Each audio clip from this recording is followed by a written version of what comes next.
Welcome. ये देश है हमारा और आपका स्वागत है इस हफ्ते के देश है हमारा में। इस हफ्ते वोट बैंक की सियासत उफान पर थी। राहुल गांधी ने कहा कि भारत में मुसलमानों पर हमले हो रहे हैं। चंद्रयान की कामयाबी पर अखिलेश यादव बोले चांद मुबारक हो जनाब।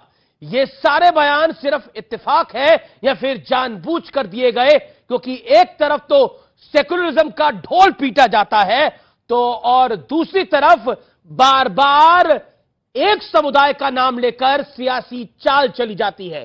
धमकी तक दी जाती है कि 22 करोड़ लोगों में से अगर 1-2 करोड़ भी मर जाए तो कोई गम नहीं है। वहीं दूसरी तरफ कहा जाता है कि गंगा और नर्मदा की जय बोलना भी शर्मनाक है। सियासत की ये कैसी चाल है जिसकी पैकेजिंग तो सेकुलरिज्म वाली है लेकिन प्रोडक्ट कुछ और है व्यूअर्स। ऐसे में आज सबसे बड़ा प्रश्न है कि क्या यह सब कुछ एक बड़ी सियासी प्लानिंग का एक हिस्सा है? क्योंकि इस तरह के सारे मुद्दे चुनाव के आसपास ही गूंजते हैं। तो आज युवाओं के बीच, जनता जनार्दन के बीच इसी सवाल पर होगी देश की सबसे बड़ी चर्चा। यह देश है हमारा में चुनावी मेल, पुराना खेल। लेकिन आज हम आपको यह भी बताएंगे कि अगर देश में आज चुनाव होते हैं तो कौन जीतेगा, कौन हारेगा, यानी सबसे बड़ा सर्वे आज हम आपको दिखाने जा रहे हैं। आप देख रहे हैं यह देश है हमारा न्यूज़ 18 पर।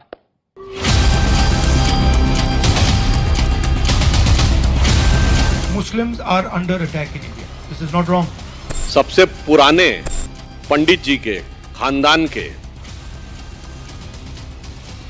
53 वर्षीय युवा आधारहीन और अनर्गल बयान देने के आदी हो गए। इनकी जो असुरक्षा का कारण है वो हम समझ सकते हैं, क्योंकि इनकी जो सांप्रदायिक वोटों की ठेकेदारी थी उसको नरेंद्र मोदी जी ने, देखो, जुगाड़ के जमघट से जलाधार के पनघट तक नहीं पहुंचे। लेकिन ये इकलौता बयान नहीं है, ऐसे बयानों की पूरी सीरीज है। वहीं मणिशंकर अय्यर के बयान पर भी विवाद हो रहा है। हम एक हद तक बर्दाश्त कर देंगे, लेकिन जब पानी हद से गुजर जाएगा तो मुसलमान ने हाथों में चूड़ियां नहीं पहन रखी हैं, बंटवारा बनाएगा। 22 करोड़ लोगों में अगर करोड़ से करोड़ लोग मर जाएं, कोई हद की बात नहीं है। एक डूब बनने की बात है। नेहरू के वारिस कांग्रेस के लोग आज धार्मिक यात्राएं निकालते हैं, जय बोलते हैं। 15 अगस्त को प्रधानमंत्री मोदी ने लाल किले की प्राचीर से क्या कहा था, आज ये सुनना भी जरूरी है। तुष्टीकरण ने सामाजिक न्याय का सबसे बड़ा नुकसान किया। अगर सामाजिक न्याय को तबाह किसने किया है तो ये तुष्टीकरण की सोच, तुष्टीकरण की राजनीति, तुष्टीकरण का सरकारी योजनाओं का तरीका, इसने सामाजिक न्याय को मौत के घाट उतार दिया है। इस बीच चंद्रयान 3 की लैंडिंग वाली जगह के नाम पर भी सियासत शुरू हो गई है। जिस स्थान पर चंद्रयान 3 का मून लैंडर उतरा है, अब उस पॉइंट को शिव शक्ति के नाम से जाना जाएगा। हास्यास्पद है, प्रधानमंत्री सिर्फ राजनीति कर रहे हैं। अरे उनका नाम अगर वो ये रख देते कि AJ अब्दुल कलाम तो ज्यादा अच्छा दिखाई देता। लेकिन इसी बीच केंद्रीय मंत्री अनुराग ठाकुर ने कांग्रेस पर बहुत बड़ा प्रहार किया है। देश के लोग बहुत बयान आ रहे हैं, अनुराग जी, चिंतानी बयान आ रहे हैं। ये कांग्रेस के कुछ ऐसे नेता हैं जो रहते भारत में हैं लेकिन उनका दिल अभी भी पाकिस्तान में है, उनका शरीर यहाँ पे, रूह उनकी पाकिस्तान में है। ये बिरयानी खाएंगे, ये जिन्ना की मज़ार पे जाएंगे, ये और दिल हमारा धड़के। इनकी दोगली नीति है। ये दूसरों को बोलने के बजाय अपने अंदर, अपने गिरबान में झांक के देखें। इस बीच चंद्रयान की कामयाबी पर अखिलेश यादव का ट्वीट भी सुर्खियों में, जिसमें उन्होंने कहा कि चांद मुबारक। ऐसे में बड़ा सवाल है कि क्या ये सब कुछ वोट बैंक की सियासत का हिस्सा है? आज इसी मुद्दे पर होगी जनता के बीच देश की सबसे बड़ी बहस। तो व्यूअर्स, आज इसी मुद्दे पर होगी बड़ी चर्चा। क्या यह चुनावों का मेल है और यह पुराना वाला खेल है जिसमें सेकुलरिज्म का नाम है, तुष्टीकरण का काम है? और मेरे साथ बातचीत करने के लिए आज कौन कौन है इस बड़े मंच के ऊपर? Sudhanshu Trivedi, member of parliament, प्रवक्ता भारतीय जनता पार्टी के, जोरदार तालियों के साथ अभिनंदन करिए। सुरेंद्र सिंह राजपूत, कांग्रेस पार्टी के नेता, प्रवक्ता, जोरदार तालियों के साथ अभिनंदन है। अनुराग भदौरिया मेरे साथ हैं, प्रवक्ता समाजवादी पार्टी के। मेरे साथ शादाब चौहान है, उनका अभिनंदन है। नेता पीस पार्टी के, उनका भी स्वागत है। तो जनता जनार्दन, आपका भी स्वागत है। और अगर आज चुनाव हुए तो बाजी कौन मारेगा, हम आपको मेगा सर्वे भी दिखाएंगे कुछ ही पलों में। लेकिन शुरुआत कर लेते हैं चर्चा की। और बड़ा सवाल यह है आपसे सुधांशु जी कि आप चाहते हैं कि कांग्रेस पे और विपक्ष पे तुष्टीकरण का इल्जाम लगा रहे। वो आपकी पॉलिटिकल दुकान को, I am quoting, Congress and all other opposition parties आपकी पॉलिटिकल दुकान को चलाता है। ये आपको सूट करता है पॉलिटिकली? देखिए, हम नहीं चाहते हैं। कांग्रेस ये चाहती है कि उनको ये दिखता रहे कि वो सबसे ज्यादा, और तुष्टीकरण भी क्या, किसी और का नहीं जी, एक समुदाय का। उनको माइनॉरिटी से कोई मतलब नहीं है। मैं ये बात पहले भी कई बार बोल चुका हूं और पुनः कह रहा हूं, इस देश में सबसे शिक्षित, मोस्ट हाईली एजुकेटेड कम्युनिटी कौन है? पारसी, 0.1% की माइनॉरिटी है। सबसे ज्यादा इनकम टैक्स देने वाली कम्युनिटी कौन है? जैन, वो भी माइनॉरिटी है, 1% की माइनॉरिटी है। सबसे इंटरप्रेन्योर वाली कम्युनिटी कौन है? सिख, 1.8% की माइनॉरिटी है। इसकी कभी आपने चर्चा सुनी है कांग्रेस में? मगर माइनॉरिटी में जो प्रचंड मेजॉरिटी है, और उसमें भी इनको मुस्लिम समाज से कोई मतलब नहीं है। इनको सिर्फ उसके कट्टरपंथी तबके से मतलब है। इसीलिए मैं पुनः याद दिलाना चाहता हूं, अगर ये हम पे आरोप लगाने का प्रयास करते हैं तो हमने डॉक्टर कलाम को जब राष्ट्रपति बनाया था, ये सब उनके खिलाफ में क्यों खड़े थे? एक सेकंड, राहुल गांधी ने बोला और उनका बयान आया, भारत में मुसलमानों पे हमले हो रहे हैं, और वो कह रहे हैं मेरी शिकायत गलत नहीं है। मैं याद दिलाना चाहता हूं कि जब राहुल गांधी जी की वो पर्ची फाड़ सरकार चल रही थी, उस समय भारत का कौन सा ऐसा कोना था जहां हमले नहीं हो रहे थे? बताइए, कहां आतंकवादी घटनाएं नहीं हो रही थी? चंडीगढ़ से चेन्नई तक, दिल्ली से लेकर मुंबई तक, गुजरात से लेकर गुवाहाटी तक, हैदराबाद से लेकर बेंगलुरु तक, लखनऊ से लेकर फैजाबाद तक, जयपुर से लेकर नागपुर तक। कहां धमाके नहीं होते थे? तो हमले नहीं हो रहे थे? चलती ट्रेन, चलती बस, बस अड्डे, और कहां कहां लिखा रहता था ट्रेन स्टेशन पे, ये मत छूना, बम हो जाएगा, फट जाएगा, वगैरह वगैरह, तब नजर नहीं आ रहा था। ठीक है जनाब, जो मैंने कहा, कलाम साहब को राष्ट्रपति बनाने के खिलाफ खड़े थे।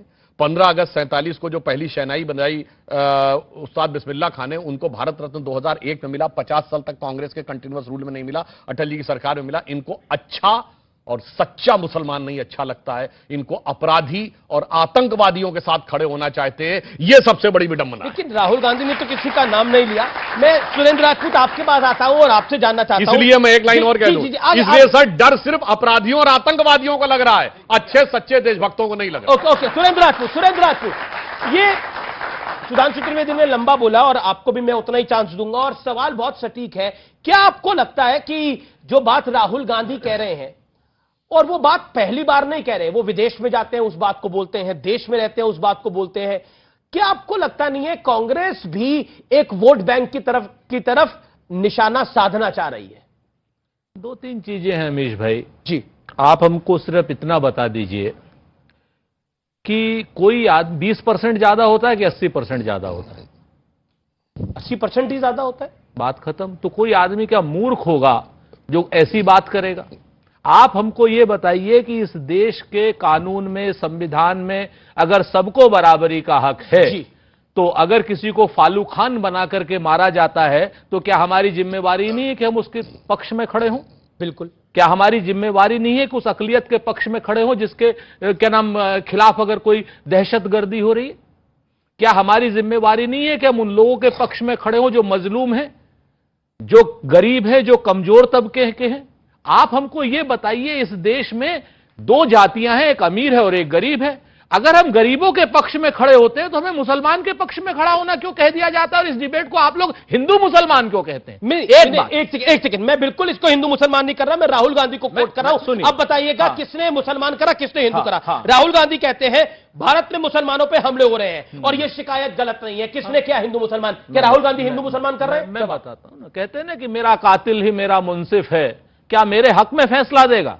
अगर हम गरीबों के हक में, मजलूमों के हक में अगर हम आवाज उठाते हैं तो हमें कह दिया जाता है। रीसेंट का बयान का ट्रिगर क्या था? मैं एक लाइन में पूछ रहा हूं। मैं आपको रीसेंट के बयान का ट्रिगर, मैं आपको जिम्मेवारी से कहता हूं, आप जाइए, आप अपने चैनल को लेके जाइए और उन लोगों के बीच में जाइए जिनके खिलाफ नाइंसाफी हो रही है।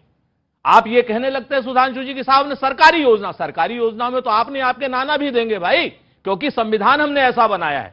आप हमको ये बताइए उत्तर प्रदेश में कितने अकलियत के समाज के लोगों को एमएलए का टिकट दिया इन लोगों ने? जी कितनों को दिया? एमपीओ को दिया? जी। आप मुझे बताइए पूरे देश में कितनों को दिया? शक क्यों होता है कुछ बातों के ऊपर सुधांशु त्रिवेदी? उसका जवाब वो दे रहे हैं और इसका साफ गोई से जवाब दीजिएगा। आपके नेता 80-20 करते हैं, आरोप है आपके नेताओं पर। 80-20 कहा ना कि कोई मूर्ख होगा जो 80% के साथ नहीं खड़ा होगा। मूर्ख नहीं, बहुत समझदार है, उनको पता है कि 80% नहीं है, जातियों में बांट रखा है। जैसे ही बात होती तो दिखाओ 6% इतने, 7% उसके, 8% उतने, 10% उसके, इसलिए और 20% इसलिए मैं विनम्रता से कहता हूं और सारे दर्शक जो करोड़ों देख रहे हैं जाके देखिए, जब चुनाव का विश्लेषण आता है तो क्या हिंदू समाज दिखाया जाता है? इतने ब्राह्मण, इतने ठाकुर, इतने यादव, इतने जाट, इतने गुजर, इतने कुर्मी, फला फला फला फला अनुसूचित जाति, इसका आरोप भी हम पहले से दिखाया जाता है सर। नहीं, और इतने मुस्लिम। मगर जब हिस्सा लेने की बात आती है तो पश्चिम बंगाल की सरकार ने ओबीसी में 71 जातियों को जोड़ा, उसमें 65 मुस्लिम को जोड़ा। अटक गए वो। तब कहते हैं कि नहीं अब तो मुस्लिम में जाति है, क्योंकि उन्हें पिछड़े में आरक्षण देना है, फिर चाहे पिछड़ों का हक मार के देना है। मैं आपके पास आता हूं शादाब। अभी क्योंकि INDIA एक अलायंस बना है और उस अलायंस की बड़ी पार्टनर है ममता बनर्जी ने भी एक ऐलान करा पश्चिम बंगाल के अंदर कि हम जो पैसा देते हैं खासतौर पर इमामों को, उसको 1500 से 3000 कर दिया। बीजेपी कह रही है ये सेकुलरिज्म का चोला है और तुष्टीकरण का खेल है पूरा। क्या आपको लगता है चुनाव आया है, ये पुराना खेल साथ लेकर आया है? एक कहावत है कि बच्चे को झुनझुना थमा देना। आजादी के बाद से भारत के मुसलमानों को सो कोल्ड सेकुलर पार्टीज और so called extraordinary nationalist party दोनों ने, किसी ने तो हमसे डराया, किसी ने हमको डराया और हमको झुनझुना थमाया। जैसे कि 1949 में मूर्तियां किसके दौर में रखी गई? कांग्रेस के दौर में। प्रधानमंत्री थे नेहरू जी उस समय, कानून मंत्री अंबेडकर जी थे। फिर प्रेसिडेंशियल ऑर्डर लाकर के क्या किया गया कि मुसलमान को SC का कोटा नहीं मिलेगा। उसके बाद क्या हुआ? माइनॉरिटी बजट लाया गया। क्या जरूरत है माइनॉरिटी बजट की?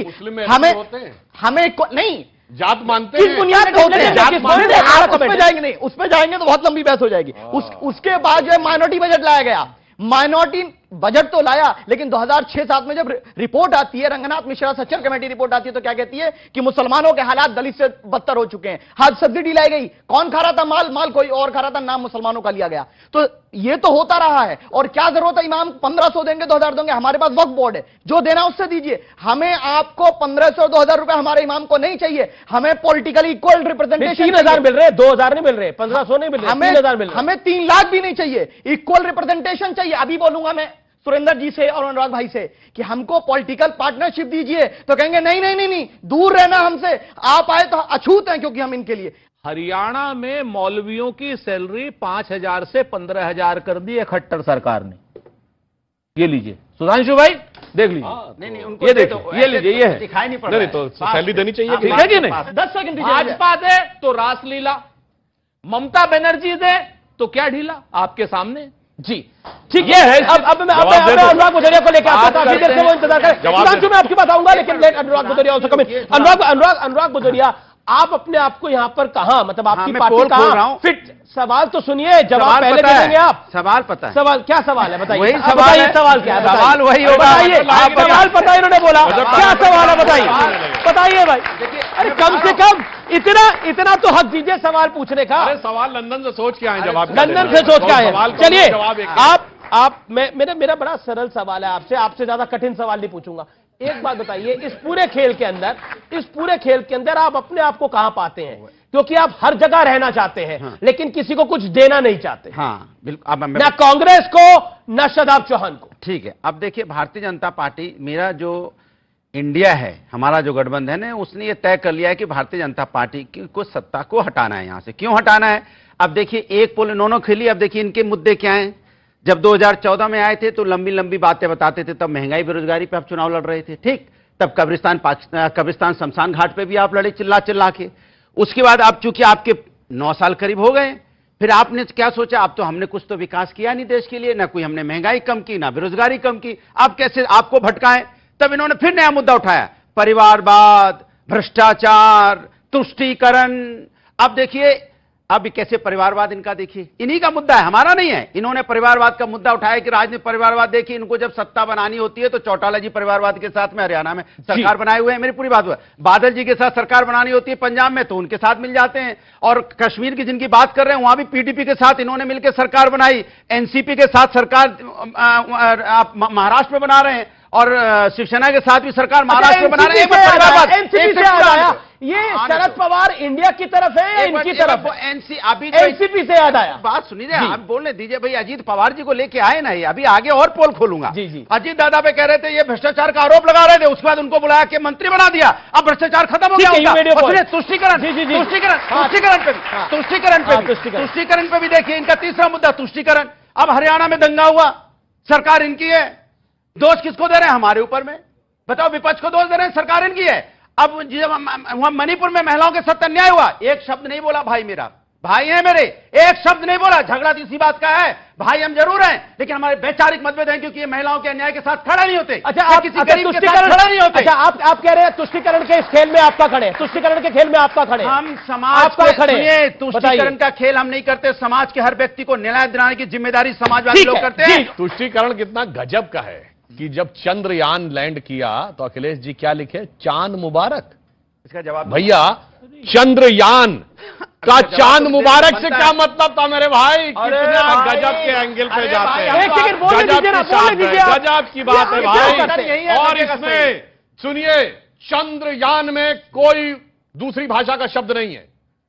उसके अलावा आप लैंडर कहिए, अंग्रेजी का शब्द है, विक्रम हिंदी और संस्कृत का शब्द है, प्रज्ञान हिंदी संस्कृत का शब्द है, रोवर इंग्लिश। ये चांद मुबारक कहां से आता है भाई? फारसी के शब्द आपको याद आ रहे हैं? इतना ज्यादा आपको देश, और ये वो है जो देश के सबसे पढ़े लिखे होने के बाद विदेश से पढ़ के आए हैं। बताइए, हम हिंदुस्तान में हम दोस्त को फोन करके मुबारकबाद देते हैं, आप हमारी भाषा में भी धर्म खोजेंगे, भाषा में भी धर्म खोजेंगे। अरे चंद्रयान मुबारक तो समझ में आता है, चांद मुबारक अभी तो ज्ञान दे रहे थे, यही तो चांद मुबारक। हमने बोलना शुरू किया ज्ञान। देखिए, चांद मुबारक, हम किसी चीज का स्वागत करते हैं, किसी को मुबारकबाद बोलते हैं, यही तो हमारी संस्कृति। क्या आप क्या कांग्रेचुलेशन को आप अगर उसमें बधाई की जगह कांग्रेचुलेशन लिख देते तो आप बुरा नहीं मानते? मैंने अंग्रेजी लिख दो तो बुरा नहीं मानेंगे। हिंदुस्तान की चलती हुई भाषा में लिख दिया तो इनके पेट में दर्द होने लगा, क्योंकि डिवाइड एंड रूल दिखाई पड़ता है, भाषा में धर्म दिखाई पड़ता है। अच्छा, एक मैं भी सुधांशु जी पूछे तो चांद मुबारक में धर्म कैसे आ गया, ये सवाल पूछा गया, और इसका जवाब दीजिए। मैं मेरा सवाल है, जवाब देता हूं। भगवान शंकर के माथे पर चांद होता है, हम सब जानते हैं। अगर किसी को लगता है कि चांद मुबारक कह के उनको खुशी मिल रही है तो वो कर ले। कोई बोले कि भगवान शंकर का आशीर्वाद है, कोई बोले कि उनके धर्म का, तो इसमें क्यों धार्मिक एंगल बता रहा हूं जी। देखिए, जो उस दिन घटना हुई वो चांद को देखना उपलब्धि थी या चांद पे उतरना उपलब्धि थी? तो चांद का मुबारक भाई, आप कहते हैं चांद पे उतरना मुबारक, तो भी हम समझ जाते हैं। आप अनुराग, एक मिनट, बार बार डिस्टर्ब मत करिए, बहुत हो गया बदतमीजी आप लगातार कर रहे हैं। आप बोल रहे थे, मैं शांति से नहीं बोल सकते, ये तरीका ठीक नहीं, आप लगातार।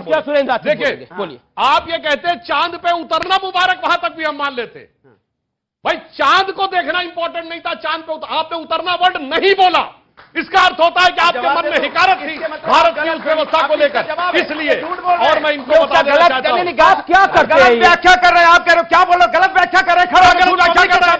चांद मुबारक लिखा नहीं, चांद पे पकड़ लिया हमने, आप गला आए बात चांद मुबारक का मतलब क्या हुआ? चांद को पकड़ लिया।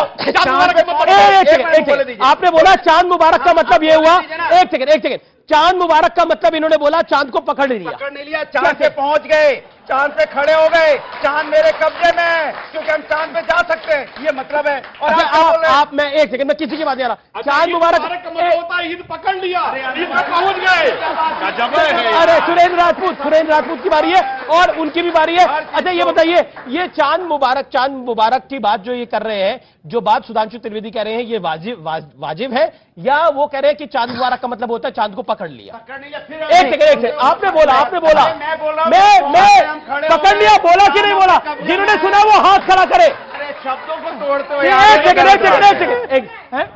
बोला है ना? अरे बोला, आप बताइए बोला कि नहीं बोला? तो देखिए बोला है, आप लोग भी कमाल भाई साहब बोलेंगे चांद पे हम खड़े। क्या बोला इन्होंने चांद मुबारक का मतलब? अब शोर मत बताइए, चांद मुबारक का मतलब क्या बोला? चांद पकड़ लिया।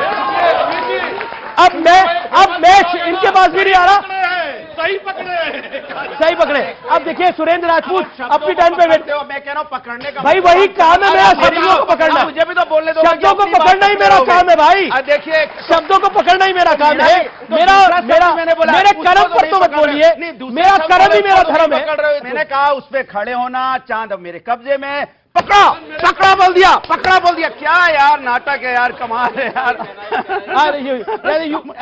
मजा आ गया हो। अच्छा ठीक है सर, अब आपकी बारी है। तो अब हम बात कर ले, कुछ सीरियस बात कर ले। सुरेंद्र राजपूत, आज आपके लिए मेरा सम्मान और बढ़ गया क्योंकि आप जिस तरह से अपनी टर्न का वेट कर रहे थे शालीनता के साथ, उसके लिए जोरदार तालियां। बहुत। जिस व्यक्ति, मुझे लगता है कि ये सबसे महत्वपूर्ण है। ओके बोलिए। 3 बातें अभी सुधांशु जी ने एक चांद मुबारक पर कही, एक सुधांशु जी ने तुष्टीकरण पर कही, तीसरी बात इन्होंने कही भीख मांगकर। तो एक इनकी जो जितनी बातें थी ना, उसमें एक शेर याद आ गया। बच्चों अगर समझ में आए तो बताना। कहते हैं मुंह में छुपी हो मीठी बातें और रग रग में अय्यारी हो। अय्यारी जासूसी को कहते हैं जी, मक्कारी को कहते हैं। मुंह में छुपी हो मीठी बातें, रग रग में अय्यारी हो, और उसकी दवा कहां से लाऊं जिसको ये बीमारी हो। ये मसला है इनका। अब आप चांद मुबारक पर, सर सुधांशु जी मैं आपके बीच में नहीं मिला, मतलब बड़ा आपका सम्मान है। इन्होंने कहा चांद मुबारक। एक बात मुझे बता दीजिए, अगर अखिलेश यादव ने चांद मुबारक लिखा तो क्या गलत लिखा? चांद मुबारक का मतलब चांद मुबारक हो, चाहे वो ईद का चांद हो और चाहे चांद की लैंडिंग हो, चाहे चांद पर हम आज विजयी हुए हैं तो चांद ही तो मुबारक करेंगे, सूर्य मुबारक थोड़ी करेंगे, ईद मुबारक थोड़ी करेंगे। अगर चांद मुबारक लिखा है उन्होंने, आप अगर किसी शब्द से, चूंकि आपके मन में मुस्लिम्स के प्रति इतनी नफरत है, आपने उर्दू को भी मुसलमान की जबान बना दिया। प्रेमचंद की जबान थी, फिराक गोरखपुरी की जबान थी। फिराक गोरखपुरी तो लिखा था सुधांशु जी, आप तो मर्मज्ञ हैं कि सरजमीन हिंद पर अक़वाम आलम के फिराक काफिले बसते गए, हिंदुस्तान बनता गया। हिंदुस्तान आपके जैसे लोगों से नहीं बना है, हिंदुस्तान उन जैसे लोगों से बना है, रघुपति साहब फिराक जैसे लोगों से। तो आप चांद मुबारक की बात करते हैं, फिर उस पर भी वो करें, शांति से जवाब जी देने बिल्कुल। आप तुष्टीकरण का खेल मीडिया के साथ मिलकर के खेलते हैं। जिम्मेवारी से कहता हूं, आप लोग मीडिया के साथ मिलकर के तुष्टीकरण का खेल खेलते हैं। क्यों? क्योंकि आपको महंगाई पर जवाब न देना पड़े। यहां जितनी गृहिणियां बैठी हैं, बताइए 400 रुपए का सिलेंडर सस्ता था या 1200 रुपए का? कोई बता दे भाई, 400 रुपए का सिलेंडर या 1200 रुपए का? आप मुझे बता दीजिए कि 70 रुपए का तेल जो था सरसों का, वो सस्ता था या 210 रुपए का? आप मुझे बता दीजिए कि बेरोजगारी की दर पहले ज्यादा थी या आज ज्यादा है? जी जी। जिन मुद्दों पर बात होनी चाहिए उन मुद्दों पर तो बात होती नहीं। बात किस पर होगी? चांद मुबारक, ईद मुबारक। चांद पकड़ा गया, चांद छोड़ दिया, चांद का ये कर दिया। अरे चांद मुबारक अगर किसी ने कहा तो एहतराम कीजिए। ठीक है, आपने बोला ये जो मीडिया के साथ मिलकर आप लोग तुष्टिकर, एक सेकंड में आपको मौका दे रहा हूं मैं, लेकिन इसका बहुत साफगोई से जवाब देना चाहता हूं। राहुल गांधी मीडिया में तो नहीं है, कांग्रेस के नेता हैं, वो कहते हैं भारत में मुसलमानों पर हमले हो रहे हैं, शिकायत गलत नहीं है, उनकी खबर उठाना क्या तुष्टिकरण है? अजीज कुरैशी आप ही के नेता हैं, आप ही ने गवर्नर बनाया, उन्होंने क्या बोला? उन्होंने बोला कि ये जो 2 करोड़ है ये मर भी जाएंगे तो कोई फर्क नहीं पड़ता, 24-25 करोड़ है। क्या उनकी बात उठाना तुष्टिकरण है? Point number 1। मणिशंकर अय्यर आप ही के नेता हैं, उन्होंने बोला भारतीय जनता पार्टी के पहले प्रधानमंत्री जो थे वो अटल बिहारी वाजपेयी नहीं थे, वो नरसिम्हा राव थे। क्या मणिशंकर अय्यर की बात उठाना तुष्टीकरण है? मणिशंकर अय्यर, राहुल गांधी और अजीज कुरैशी की बात उठाना क्या तुष्टीकरण है? मैं तो ये सवाल आपसे ये बात अपनी सफाई में कहना चाहता हूं। और जी सिर्फ 5 सेकंड और व्यूअर्स, बड़ा सर्वे आपसे कुछ मिनटों में दिखाने वाला हूं। मैं आपको बिल्कुल बड़ी छोटी सी वो कर रहा हूं, बाकी मैं और कोई नहीं कहता, क्योंकि आपने अपनी सफाई दी, उसका सम्मान है। अजीज कुरैशी को लेकर के मीडिया मति भ्रम बना रहा है। अजीज कुरैशी मध्य प्रदेश के उर्दू एकेडमी के अध्यक्ष शिवराज सिंह चौहान ने बनाए। आज की अजीज कुरैशी को हमने राज्यपाल बनाया था, लेकिन आज की डेट में वर्तमान स्थिति अजीज कुरैशी की यह है कि वो भारतीय जनता पार्टी के साथ हैं। और मैं यही कहता हूं एक लिस्ट से नाम डिलीट कर दिया, एक लिस्ट से नाम डिलीट कर दिया। राहुल गांधी और मणिशंकर अय्यर आपके हैं कि नहीं? मैं आपको बताऊं, मजलूमों की आवाज उठाना, अगर फालू खान की आवाज उठाना तुष्टीकरण की बात है तो हम तो करते रहे। नहीं, मैंने तो वही तो बात, हम यही बात, मैंने भी तो वही उठाया। ओके, सुधांशु जवाब आपको सूट करता है एजेंडा? ये पहला ही सवाल था मेरा। पहले इन्होंने कहा कि आईआरई का मतलब जासूसी और मक्कारी। जनाब, जासूसी मक्कारी नहीं होती। आप पूरे इंटेलिजेंस ब्यूरो और पूरे उसको लेकर मक्कार शब्द मत कहिए। मक्कार और मैं बता, आपने वर्ड बोला है, आपने बोला कि आईआरई का मतलब जासूसी मतलब मक्कारी, और मैं बता आईआरई का मतलब जासूसी नहीं होता है। आईआरई का मतलब होता है जो चेहरा बदल ले, जैसे यूपीए से INDIA हो जाए, ये होती है आईआरई। ये जाके देख लीजिएगा जो इन्होंने आके करने का प्रयास किया। और फिर क्या बोले? हाँ, हमने भी बचपन में सुना था, राजीव गांधी जी के जमाने में टीवी के ऊपर ये बहुत शेर बोला जाता था, सर जमीने हिंद पर अक़वाम आलम के फिराक, काफिले बसते गए हिंदोस्ता बनता गया। अरे हमारा देश कोई सराय नहीं था, हमारा देश कोई सराय नहीं था कि कोई बात आप बोल रहे थे, मैंने बीच में डिस्टर्ब नहीं किया, मैंने अपनी बारी का इंतजार किया, अपने इंतजार किया। किस बात की माफी मांगिए? किस बात की आप बात कर रहे हैं? आप बोल रहे हैं मैंने डिस्टर्ब नहीं किया। आईआरई का मतलब धूर्तता और चालाकी है। फिर माफी मांगिए रहा हूं। ठीक है, फिर माफी मांगिए, मतलब माफी मांगिए। जासूसी को धूर्तता कहा, माफी मांगिए। फिर आप इसका मतलब जासूसी क्या तरीका? इंटेलिजेंस ब्यूरो जो है वो मक्कारी कर रहा है, धूर्तता कर रहा है। जासूसी को आपने बोला, जासूसी को बोला था आपने। इंटेलिजेंस ब्यूरो पे ले आए। ठीक है, अब आप हिंदू की, हम बात करें चीन की सेना पीछे, अरे भाई चलिए, हम बात करें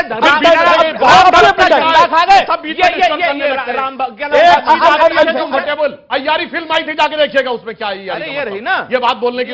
अरे गूगल नहीं, देखो अय्यारी में जाके गूगल पे आ जाते हैं यार चीज। अरे ठीक है, और धूर्तता आपने क्या? अच्छा बताइए, अच्छा ये बताइए। अरे सुधांशु जी, अच्छा ठीक है, मेरा निवेदन है अपनी मैंने यह अपेक्षा की थी कि शांति से मैं बोलूंगा, मैं अपने टर्न का इंतजार, आप अपनी टर्न का इंतजार करें। मैंने अपने टर्न का इंतजार किया।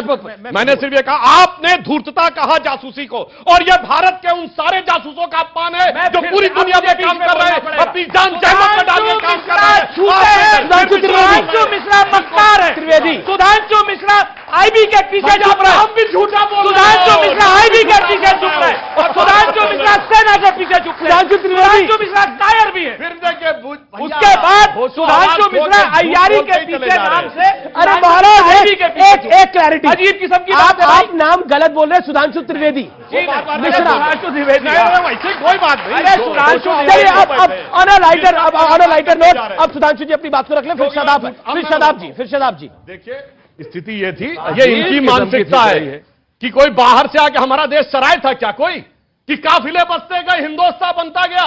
ये गुलामी की विदेशी मानसिकता जो कहते कि बाहर से आके करने लगे। हमारा विचार क्या है? जो जयशंकर प्रसाद जी ने कहा था, हिमालय के आंगन में प्रथम उसे किरणों का दे उपहार, उषा ने हंस अभिनंदन किया और पहनाया हीरक हार। और उसके बाद यहां से पूरे विश्व में ज्ञान गया, जगे हम लगे जगाने विश्वलोक में फिर फैला आलोक, व्योमतम पुंज हुआ तब नष्ट, निखिल संस्कृति हो उठी अशोक। ये थे हम, ना कि आपके कहने वाले थे। इसलिए हमारे और आपकी सोच में जमीन आसमान का अंतर है। ये देश है हमारा, में रुकेंगे एक अंतराल के लिए, लेकिन अंतराल के उस पार सबसे बड़ा सर्वे आपका कर रहा है इंतजार। जिस आदमी को तमीज नहीं है ये बात करने की, हिंदू मुसलमान और देवी देवताओं की बात कर रहा है। हम लोग यहाँ मुसलमान की डिबेट करने नहीं आए। सुनिए सादाब जी, सिर्फ के लिए माफी मांगिए। उन्होंने अपनी बात रखी, हिंदू मुसलमान नहीं करा उन्होंने।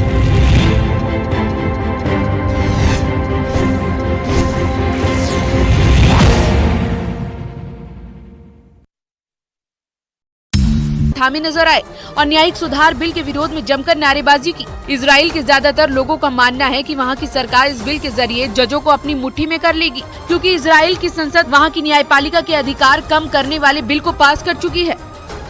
और उधर गृह युद्ध की आग में जल रहे अफ्रीकी देश सूडान की राजधानी खार्तूम में धमाके के बाद भीषण आग लग गई, जिसके बाद उस इलाके में दहशत फैल गई। और वहां से आग लगने का जो वीडियो सामने आया उसमें कई फीट ऊंची उठती आग की लपटें दिखी और आसमान में काले धुएं का गुबार उठता दिखा, जो देखते ही देखते वहां के पूरे आसमान पर छा गया।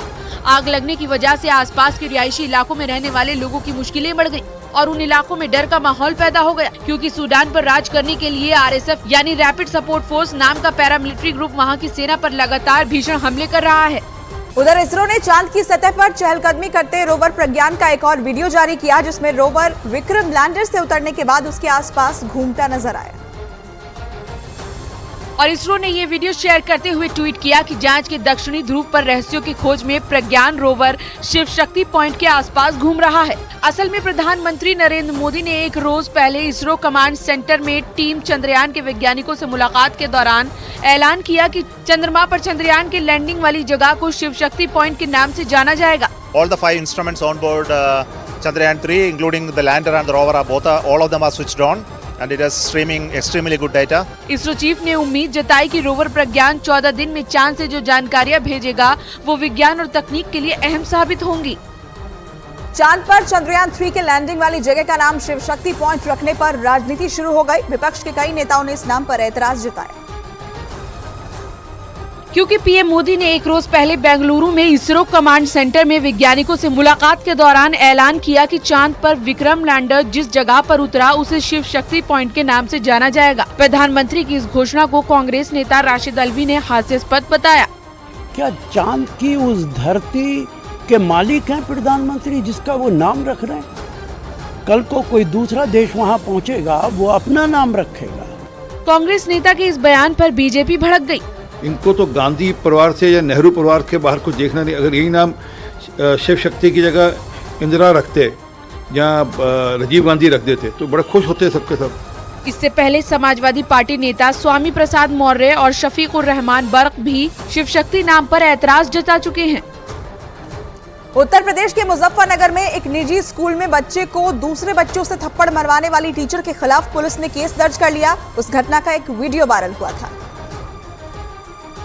जिसके बाद हड़कंप मच गया, क्योंकि उस वीडियो में आरोपी टीचर क्लास के दूसरे बच्चों से एक बच्चे को पिटवाती हुई दिखी थी। पीड़ित बच्चे के परिवार के मुताबिक उनके बच्चे की गलती इतनी थी कि वो स्कूल पहाड़ा याद करके नहीं गया था, जिसके बाद आरोपी टीचर भड़क गई और उसने बच्चे को सजा देने के लिए क्लास के सभी बच्चों से उसे थप्पड़ मारने को कहा। घटना का वीडियो सामने आने के बाद पुलिस ने मामले की जाँच पड़ताल की और आरोपी टीचर के खिलाफ केस दर्ज कर लिया। तहरीर दर्ज होगी, आगे कानूनी कार्रवाई की जाएगी एंड बेसिक शिक्षा विभाग द्वारा अलग से भी कार्रवाई चल रही है। पीड़ित बच्चे के परिवार ने आरोप लगाया कि उस टीचर ने उनके बच्चे को करीब 1 घंटे तक पिटवाया और इस दौरान वो रोता रहा, लेकिन आरोपी टीचर ने उसे थप्पड़ मरवाने का सिलसिला नहीं रोका। उत्तर प्रदेश के मुजफ्फरनगर में बच्चे को बेरहमी से पिटवाने के बाद वैसा ही एक मामला जम्मू कश्मीर के कठुआ से सामने आया, जहां एक टीचर पर ब्लैक बोर्ड पर जय श्री राम लिखने की वजह से एक बच्चे को पीटने का आरोप लगा है, जिसके बाद लोगों का गुस्सा भड़क गया और उन्होंने जमकर हंगामा किया। लोगों ने सड़कों पर उतरकर प्रदर्शन किया, आग बबूला लोगों ने जमकर नारेबाजी की, जिसके बाद आरोपी टीचर और उस स्कूल के प्रिंसिपल के खिलाफ केस दर्ज किया गया। प्रदर्शनकारियों का आरोप है कि पीड़ित बच्चे ने क्लासरूम के ब्लैक बोर्ड पर जय श्री राम लिख दिया, जिसके बाद आरोपी टीचर ने बच्चे को इतना पीटा कि उसे अस्पताल में भर्ती कराना पड़ा, जहां उसका इलाज कराया गया। जिसके बाद मामले ने तूल पकड़ लिया और गुस्साए लोग घटना के विरोध में सड़क पर उतर आए। प्रधानमंत्री नरेंद्र मोदी के संसदीय क्षेत्र वाराणसी की मुस्लिम महिलाओं ने रक्षाबंधन पर उनके लिए राखी बनाई और इस बार उन्हें राखी भेजकर वो उनसे यूसीसी यानी एक देश एक कानून की मांग कर रही हैं, जिसके लिए मुस्लिम महिलाओं ने अपने हाथों से पीएम मोदी की तस्वीर वाली राखी बनाई और इस दौरान वो महिलाएं मोदी के नाम पर बने गीत गाती हुई नजर आईं।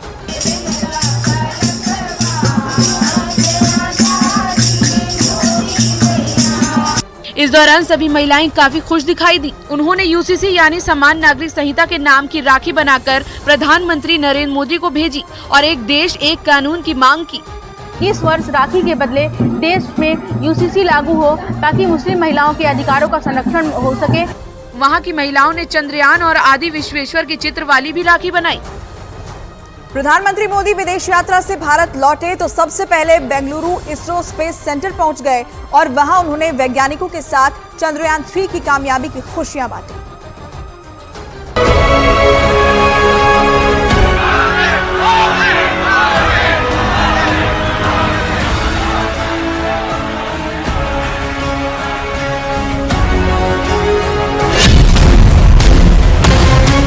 प्रधानमंत्री मोदी 4 दिन की विदेश यात्रा से लौटे तो सीधे बेंगलुरु पहुंचे। आमतौर पर विदेश से आने पर प्रधानमंत्री दिल्ली में उतरते हैं, लेकिन इस बार अपने चंद्रवीरों से मिलने की ऐसी बेसब्री थी कि 4 दिन की थका देने वाली यात्रा और घंटों के फ्लाइट के बावजूद पीएम सबसे पहले देश के वैज्ञानिकों और टेक्नीशियनों की उस टीम से मिलने के लिए बेंगलुरु पहुंचे जहां से चंद्र विजय की ऐतिहासिक कहानी लिखी गई। पीएम जैसे ही इसरो चीफ से मिले, चंद्रमा पर फतह हासिल करने वाले वैज्ञानिकों से मिले, अपनी भावनाओं को, अपनी खुशी को रोक नहीं सके। उन्होंने इसरो चीफ की पीठ थपथपाई, उनकी टीम के वैज्ञानिकों को गले लगा लिया। अपनी खुशी को वो ऐसे बयां कर रहे थे जैसे अभी अभी उनकी टीम ने चांद को जीता है, और उनका मन हर उस शख्स को बिना कहे ही शुक्रिया कह रहा था जिनकी मौजूदगी से हिंदुस्तान ने अंतरिक्ष में कभी न मिटने वाली छाप छोड़ी है। इन्हीं क्षणों का, इन्हीं पलों का प्रधानमंत्री को भी इंतजार था, वैज्ञानिकों को भी। पीएम के साथ साथ इसरो में मौजूद चंद्रयान 3 की पूरी टीम के चेहरे पर जो खुशियां थी वो बयां कर रही थी कि ये क्षण कितना अहम था। और इस मौके पर इसरो चीफ एस सोमनाथ ने पीएम को चंद्रयान 3 मिशन की कामयाबी के बारे में विस्तार से बताया। चंद्रयान 3 से जुड़े मॉडल्स दिखाकर पीएम को पूरी जानकारी दी। पीएम ने भी उनसे बीच बीच में सवाल किए और पूरे अभियान को अच्छे से समझने की कोशिश की। एक तरह से पीएम मोदी ने उस पल को एक बार फिर से अपने वैज्ञानिकों के साथ, चंद्रवीरों के साथ जीने की कोशिश की जब भारत ने चंद्रमा पर विजय प्राप्त की और चंद्रयान 3 सफलतापूर्वक चंद्रमा के दक्षिणी ध्रुव पर उतरकर दुनिया में इतिहास रच दिया और दुनिया का पहला देश बना जिसने ये कामयाबी अपने दम पर हासिल की और चंद्रमा के उस हिस्से पर तिरंगा फहराया जहां तक मानव इतिहास में कोई और कभी नहीं पहुंच सका था। और पीएम इसी खुशी को अपने वैज्ञानिकों के साथ बांटने के लिए उत्सुक थे। शायद ऐसी खुशी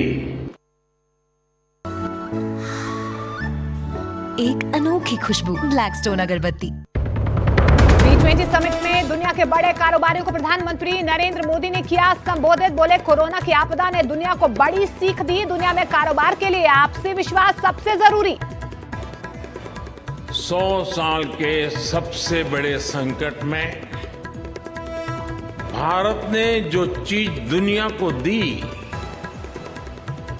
वो है विश्वास। वर्ल्ड एथलेटिक्स चैंपियनशिप में 4x400 मीटर रिले में भारतीय पुरुष टीम ने एशियाई रिकॉर्ड तोड़ते हुए फाइनल में पहुंचकर रचा इतिहास। प्रधानमंत्री नरेंद्र मोदी ने ट्वीट कर खिलाड़ियों को दी बधाई। कहा, आज का दिन भारतीय एथलेटिक्स के लिए ऐतिहासिक वापसी के रूप में याद रखा जाएगा। चांद की सतह पर चंद्रयान 3 पहला वैज्ञानिक परीक्षण। विक्रम लैंडर ने भेजी दक्षिणी ध्रुव की पहली प्रोफाइल। चांद की सतह से तापमान का उतार चढ़ाव, इसरो सेंटर भेजा।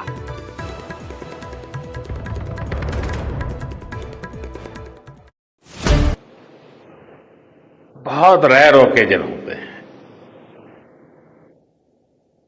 जब तन मन खुशियों से भर गया हो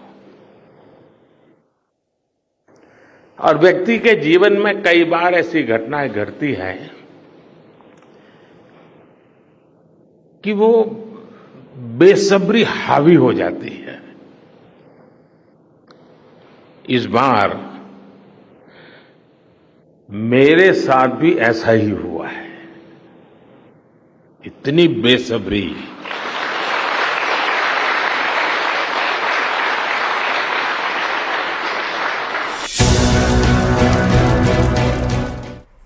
चांद पर चंद्रयान 3 ने कामयाबी के झंडे गाड़ दिए हैं। वैज्ञानिकों के संघर्ष और संयम की कहानी सुनाते सुनाते पीएम मोदी कई बार भावुक भी हुए। एक टीम लीडर की तरह विज्ञान और अंतरिक्ष में भारत के भविष्य की अवधारणा भी उन्होंने रखी। ये वो पल थे जब पीएम मोदी बहुत ही भावुक थे। इसरो की टीम ने पीएम मोदी को चंद्रयान 3 का मॉडल, चंद्रयान 3 से ली गई चांद की पहली तस्वीर और रोवर प्रज्ञान के लैंडर विक्रम से निकलकर चंद्रमा पर कदम रखने की तस्वीर भेज की। जाहिर है ये खुशियां, ये उपलब्धि, भारत की ये कामयाबी ऐसी है जिसे साझा करते हुए, जिसके सारथियों को सलाम करते हुए पीएम बेहद भावुक हो गए। आपको दिक्कत हुई होगी, लेकिन मैं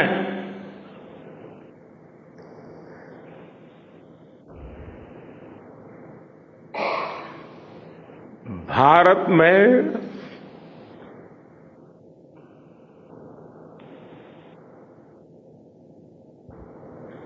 आते ही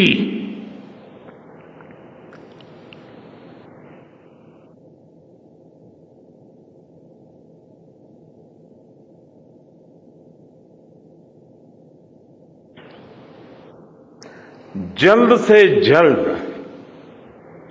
आपके दर्शन करना चाहता था।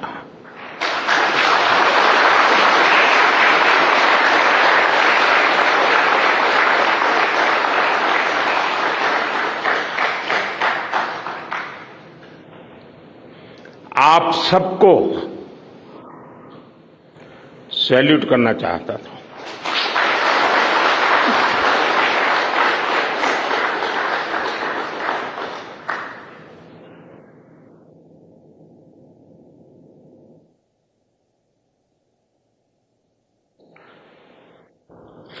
सैल्यूट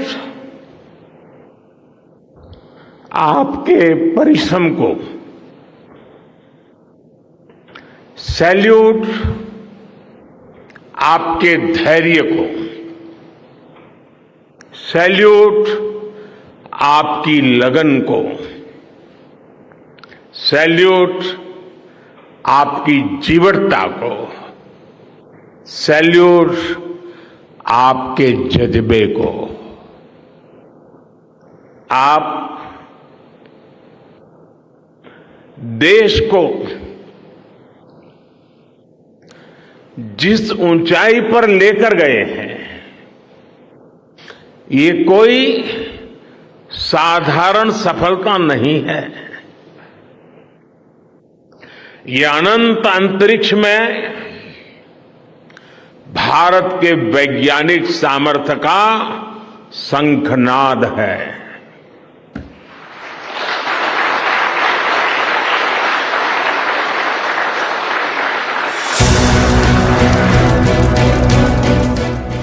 उस वक्त पीएम दक्षिण अफ्रीका में थे जब पूरी दुनिया की नजर उस ऐतिहासिक पल पर थी।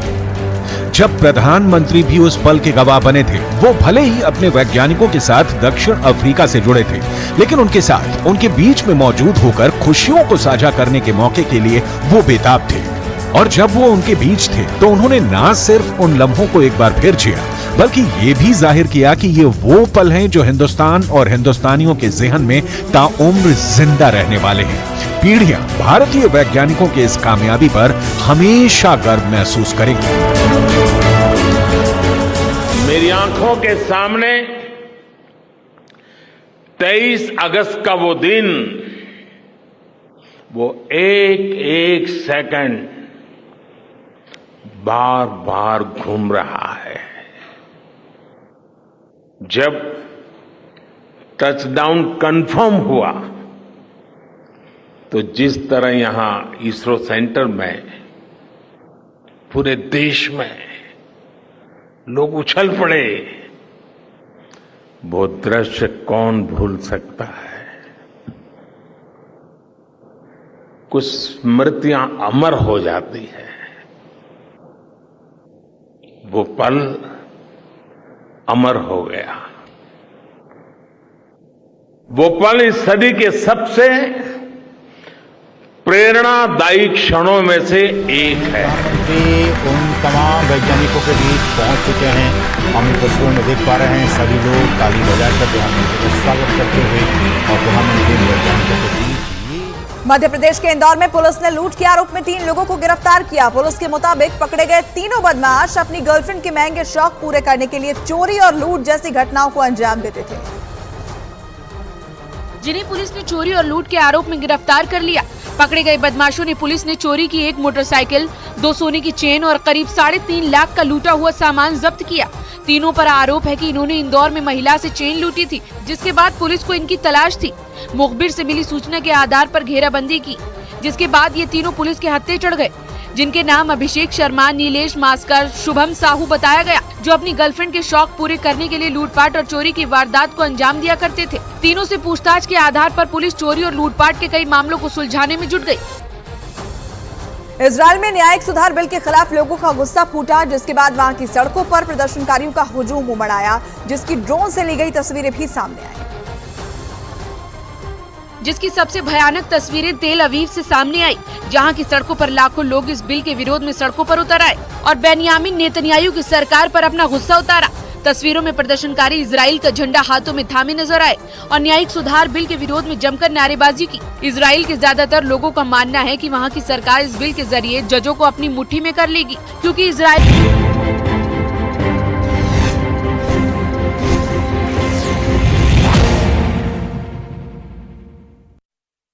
वेलकम बैक व्यूअर्स, आप देख रहे हैं ये देश है हमारा, और ये देश है हमारा के इस हिस्से में बात होगी बहुत सीधी और सपाट। बात होगी जनता जनार्दन के सवालों की और बात होगी उस मेगा सर्वे की, यानी आज चुनाव हुए तो बाजी किसके हाथ। शादाब चौहान, मेरा सीधा पॉइंट है, देखिए मणिशंकर अय्यर तो कांग्रेस के नेता हैं, और जो बात अनुराग भदौरिया कह रहे हैं कि मुद्दे जो रियल है वो अलग है, बीजेपी मुद्दों को डाइवर्ट करना चाहती है। क्या आपको लगता है ऑपोजिशन मुद्दों को डाइवर्ट नहीं करना चाहती? मणिशंकर अय्यर तो कांग्रेस के नेता है, उन्होंने बोला नरसिम्हा राव जो प्राइम मिनिस्टर थे वो बीजेपी के पहले प्राइम मिनिस्टर थे, ही सेड इट। कुरैशी साहब को उन्होंने कहा वो हमारे नहीं थे जी। अगर राहुल गांधी का नाम राशिद खान होता तो अभी वो जो स्टेटमेंट है ना उस पर कहते सुरेंद्र भाई ये आदमी हमारा था ही नहीं, वो तो मजबूरी है कि राहुल गांधी है इसलिए डिनाई नहीं कर सकते। जी, राहुल गांधी जी की मोहब्बत की दुकान में हमारे लिए अगर जगह है तो अभी अलवर में अफजल की मॉब लिंचिंग हुई है, अफजाल की, उस पर क्या कार्रवाई करेंगे? मोनू मानेसर पर डीजीपी का क्या वीडियो आया उस पर कब बोलेंगे? कब तक मुसलमानों को बेवकूफ बनाएंगे? हम लोग हिस्सेदारी। ठीक है ठीक है, इसके बाद मैं बड़े सर्वे की तरफ बढ़ रहा हूं। ओके, अब्दुल रहमान अंतुले मुख्यमंत्री महाराष्ट्र, अब्दुल गफूर मुख्यमंत्री। बता देंगे, हमें हिस्ट्री की जानकारी नहीं है ना, हम मान पर बता देंगे, डेट भी बोलते रहिए। अब्दुल गफूर मुख्यमंत्री बिहार, राजस्थान के मुख्यमंत्री भी एक मैं नाम इस समय भूल रहा हूं वो वहां पर रहे। आप मुझे बताइए 3-3, 4-4 राज्यों में अगर मुसलमान मुख्यमंत्री हम देते हैं तो क्या गलत करते हैं? ये रिप्रेजेंटेशन नहीं। हाँ, हम एक चीज जरूर है कि जो मुसलमान मतों के ठेकेदार हैं, जो अपने आप को ठेकेदार मानते हैं, हम किसी भी उस मुसलमान मतों के ठेकेदारों से कोई बात नहीं करते, ना हिंदू मतों के ठेकेदारों से। पर केरल में करते हैं मुस्लिम लीग से। मुस्लिम लीग का पहले आप पूरा वो पढ़िए, इंडियन मुस्लिम लीग, ठीक है ना, इंडियन मुस्लिम लीग है। और दूसरी बात कश्मीर को लेकर बदरुद्दीन अजमल असम में, बंगाल में फुरफुरा शरीफ। सुन लीजिए ना, हम बिल्कुल समझौता करेंगे जी, लेकिन जो आदमी अपने आप को मुसलमानों का ठेकेदार, वो चाहे AMIM हो चाहे पीस पार्टी में आज भी हमारी बात चल रही है, इनको शायद जानकारी नहीं है, ठीक है कि नहीं? पीस पार्टी में डॉक्टर उससे तैयार है नहीं, आज ये बुलवा दिया, नेशनल चैनल पे ब्रेकिंग हो जाएगी और हम लोग पूरी तरह तैयार हैं। आप यस बोलिए ना सर, आपने कहा मुझे जानकारी नहीं, आपको जानकारी है। आप न्यूज 18 के स्टूडियो में गठबंधन करके बाहर निकलना चाहते हैं, ये बड़ा मुश्किल हो जाएगा मेरे लिए। हम तो ये मेरे लिए कठिन है। चाहे हिंदू कट्टरपंथी हो चाहे मुस्लिम कट्टरपंथी हो, कोई हमारे दिमाग पे बंदूक लगा करके कोई हमसे समझौता नहीं कर सकता। और बिल्कुल चल रही है। अगर आप इस तरीके की भाषा का इस्तेमाल करेंगे तो ये भाषा कट्टरपंथियों की भाषा। आपको एक जो आदमी उत्तर आप बंदूक रख के नहीं कर सकते, न रखे, आप बंदूक रख के नहीं कर सकते। ये कुछ भी नया नहीं है। जब कुछ भी ना मिले और मुसलमान कहे मुझे पॉलिटिकल रिप्रेजेंटेशन मुसलमान क्यों? मुसलमान क्या बोल रहे? अरे क्या बोल? नहीं क्या कर रहे हैं? सुधांशु त्रिवेदी हिंदू, ये क्या आपने जैन चौधरी को किस नाम पे लिया है? क्या राजभर को किस नाम पे लिया था? राजभर ने कहा था कि राजभर इनके साथ 24 पार्टियां हैं, क्या उनमें किस किस नाम पे पार्टियां हैं? शिवसेना किस नाम पे पार्टी है? हमारी पार्टी का नाम है पीस पार्टी, मुस्लिम पार्टी नहीं है। शिवाजी मराठा की पार्टी है। अरे शिवसेना शिवाजी मराठा की पार्टी है। शिवजी कौन है? आपको शिवजी कौन है? शिवजी कौन है? बताइए। भगवान है भाई, कौन है? ये क्या बेवकूफी आराध्य है नहीं है? भगवान है, भगवान धर्म के आराध्य शिवाजी मराठा की बात को भगवान से मिला रहे? धर्म के आराध्य है नहीं है, बिल्कुल नहीं। शिवाजी मराठा के नाम पर है शिवसेना। ये ब्रेकिंग न्यूज है। शिवसेना शिवाजी मराठा के नाम पर है। देखिए शब्दों की मर्यादा शिवसेना शिवाजी मराठा और विषयांतर हो गया। विषयांतर ओके, अपनी बात को रखिए। 10 सेकंड। देखिए तमीज नहीं है ये बात करने की। हिंदू मुसलमान और देवी देवताओं की बात कर रहा है। हम लोग यहाँ मुसलमान की डिबेट करने नहीं आए। सुनिए सादाब जी, शिवसेना के लिए माफी मांगिए। उन्होंने अपनी बात रखी, हिंदू मुसलमान नहीं करा, उन्होंने पॉलिटिकल बात रखी है। शिवाजी मराठा की 10 सेकंड दीजिए ना। और लीजिए, मैं आपको उसका चिन्ह भी दिखाता हूं। हाँ, मुझे मालूम है कि जब हम अधिकारों की बात करेंगे, अधिकारों की तो बात इस तरह की बात करेंगे। चलिए पीस, आप सुन लीजिए आप नहीं, नेता इनके भाग रहे। सुनिए अमित जी, नहीं सिंधिया इनके भाग गए, नेता इनके भाग रहे, जिम्मेदार हम हैं। सुरेंद्र राजपूत वो कहते हैं नेता आपके छोड़ रहे हैं, सिंधिया आपके छोड़ के गए, कई सारे नेता आपके छोड़ के गए, और इल्जाम आप इन पे लगा रहे हैं। 30 सेकंड में इसका जवाब, फिर पब्लिक के साथ नाइंसाफी हो रही है, वो कुछ बोलना चाहती है। हम बहुत छोटी सी बात कर रहे हैं। हमारे नेता जब सत्ता, जिन लोगों को सत्ता की लोलुपता रही, वो हमसे छोड़ करके गए। हमें इसमें कोई दिक्कत नहीं। हाँ, हमारे यहां से गद्दारी करके गए हैं, इनके यहां सीएम बन गए। सुधांशु भाई तो राज्यसभा ही रह गए। हमारे यहां हेमंत बिश्व शर्मा गद्दारी करके गया, ये यहीं रह गए, वो वहां पहुंच गए सीएम। हमारे यहां से गद्दारी कर करके दूसरे नेता गए, ज्योतिरादित्य जी, वो वहां देखिए मंत्री बन गए, उनको यहीं रह गए। और ये सुधांशु भाई दरी बिछाएंगे और हमारे यहां के लोग मुख्यमंत्री बन जाएंगे। शिवाजी के लिए शिवाजी मराठा मत कहिए, छत्रपति शिवाजी महाराज कहिए। छत्रपति शिवाजी महाराज कहिए। शिवाजी मराठा आपने बार बार बोला, उनको ये संबोधन से नहीं, सम्मानजनक संबोधन से शिवाजी मराठा करना चाहिए। संबोधन नहीं है। छत्रपति शिवाजी महाराज है ना, शिवाजी मराठा भी महाराज बोला, और महाराज छत्रपति शिवाजी मराठा। आप तो शब्दों को लेकर उड़ते रहिए, आपके पास और कुछ नहीं है। कुछ नहीं है। पब्लिक का सवाल आ रहा है। सम्मान है इनके मन में। शिवाजी के परिवार के नाम पे कोई सड़क है लुटियंस दिल्ली में? औरंगजेब के खानदान के नाम पे सड़कें रखने वाले लोग आज आके कहते हैं शब्द में मत करिए। अरे शब्द में नहीं, आपके कर्म पे पूछ रहा हूं आपसे। इस जमाने में जो दूसरा तो अगला बोल पहले तो आपकी सरकारें नहीं है, आपने क्या किया जरा बताइए आप। नहीं बताइए। अटल बिहारी वाजपेयी जी यहाँ पे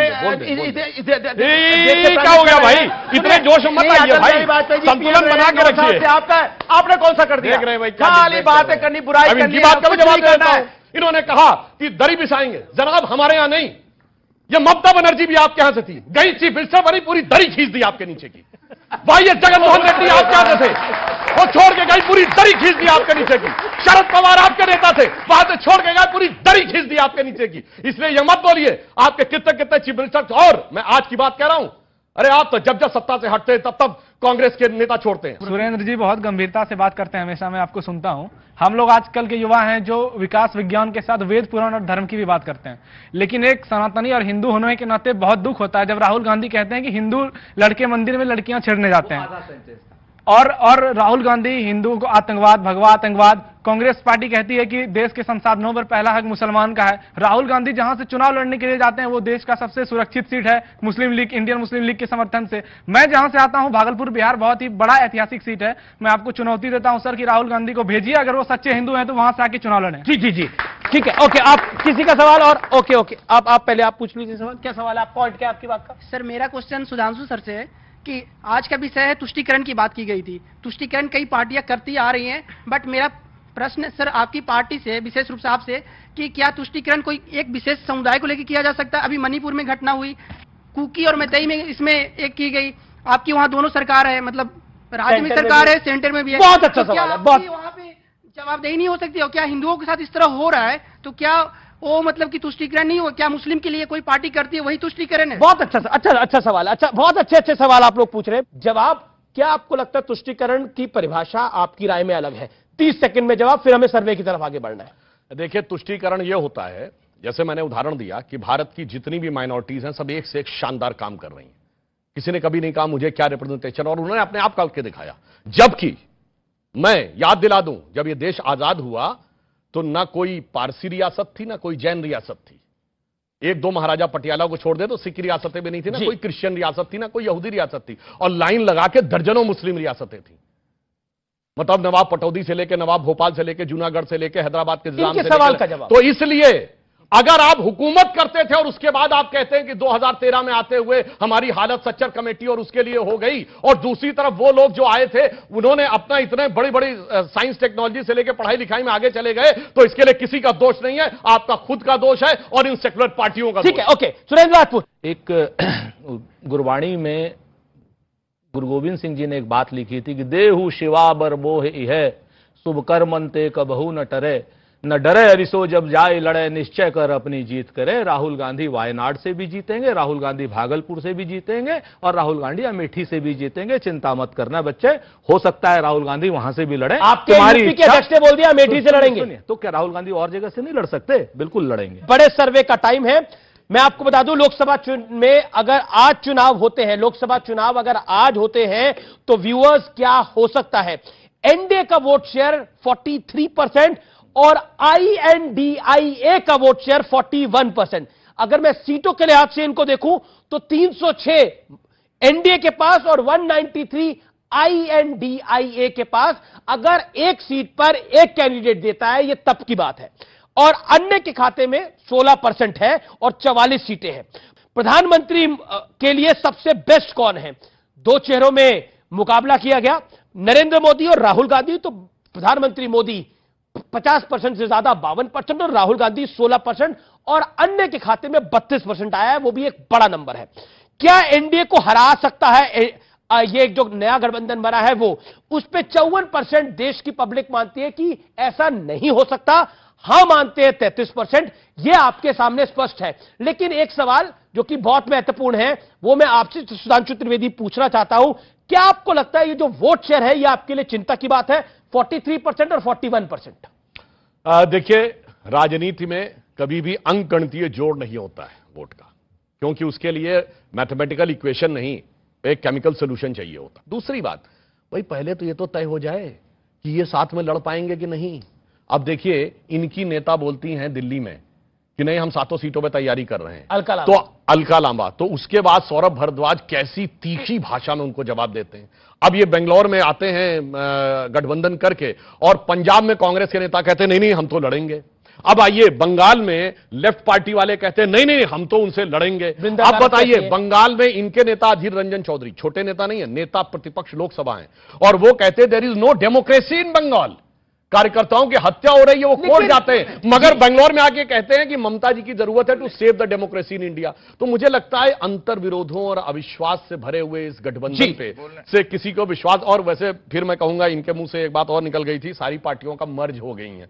वैसे मर्ज नहीं हुई है, ये पार्टी गठबंधन हुआ है, गठबंधन मर्ज नहीं हुआ। एग्जैक्टली, ओके, मैं आपके पास आता हूं। लेकिन आपने इतना कुछ कर लिया, लेकिन अभी भी मोदी बहुत आगे दिख रहे हैं, बीजेपी एनडीए बहुत आगे दिख रही है। हम तो आपका धन्यवाद अदा कर रहे हैं, आपके शुक्रिया चैनल का कर रहे हैं कि आपने 6 महीने पहले 43-41 कर दिया। अमीश भाई, आप एक बात बताओ, आप क्या जिम्मेवारी से कहते हो कि आज से 3 महीने बाद यही सर्वेक्षण होगा, और जब इंडिया, जो इंडिया कहने में आपको पेट में दर्द होती है, INDIA कहते हैं आप, तो एनडीए को एनडीए कहते हैं, N.D.A नहीं कहते हैं, ठीक है ना?